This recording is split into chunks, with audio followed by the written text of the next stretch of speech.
Martin, just before it occurred, of course, we'd had a great morning in Fort Worth, a magnificent breakfast. He spoke in a slight drizzle. We made the trip to Dallas, with huge throngs along the way. We got into downtown Dallas with a tremendous crowd, real warmth, real understanding, real appreciation. And Nellie and I saw it so vividly because we were riding in the car with them.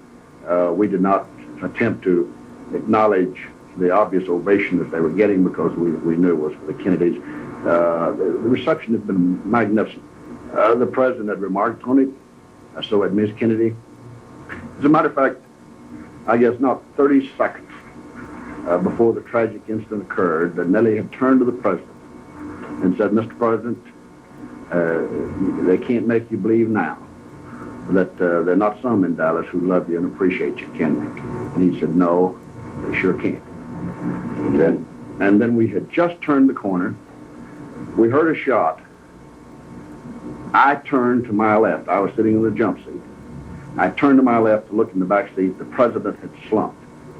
He had said nothing. Almost simultaneously, as I turned, I was hit. And I knew I'd been hit badly. And I said, I knew the president had been hit, and I said, "My God, they're going to kill us all." And then there was a third shot, and the president was hit again. And we thought then very seriously. I had still regained consciousness, but the president had slumped in Miss Kennedy's lap. And when he was hit the second time, she said, or the first time, it all happened in such a brief span, she said, "Oh my God, they've killed my husband." I said, Jack. And then after the third shot, the next thing that occurred, I was conscious. The Secret Service man, of course, the chauffeur had pulled out of the line. They said, "Get out of here." On the radios, they said, "Get us to a hospital immediately." And so we pulled out, of course, and immediately, as fast as we could go, and got to the hospital. And in the space of a few seconds, it's unbelievable what can happen. Martin, we went from great joy, anticipation, wonderful crowds, wonderful throngs, to great tragedy. Governor, what are the thoughts that have come to you as you've lain here in this hospital bed recovering from your wound? Oh, Martin, there have been many and many subjects.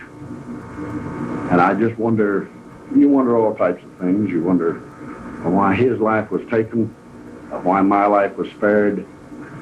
And I know, of course, that some now speculate that, well, it was me the man was after, not him. Of course, I have been campaigning all over Texas, all last year for 11 months, all this year riding parades, horseback, in cars, open cars, on street corners. I could have been an easy prey for anyone with no security, whatever. So I don't place any stead in this, except I think the man did what he intended to do, shoot both of us. And that's the only thing I can think. What other reflections have you had, Governor? Only that maybe, Martin, that the President of the United States, as a result of this great tragedy, has been asked to do something in death that he couldn't do in life. And that is to so shock and so stun a nation and the people and the world of what's happening to us, of the cancerous growth that's being permitted to expand and enlarge itself upon the community and the society in which we live, that breeds a hatred, a bigotry, an intolerance, an indifference, a lawlessness that is, I think, really an outward manifestation of what occurred here in Dallas. It could have occurred in any other city in America. It is nothing more than a manifestation of an extremism on both sides that basically is the genesis of our self-destruction if we're ever going to be destroyed. I am not the least fearful of any foreign enemy, so long as we have within ourselves Not hate, but human understanding. Not passion and prejudice, but reason and tolerance. And not ignorance, but knowledge. And the willingness to use that knowledge. This is the only answer I can give Martin why he's gone and I'm not.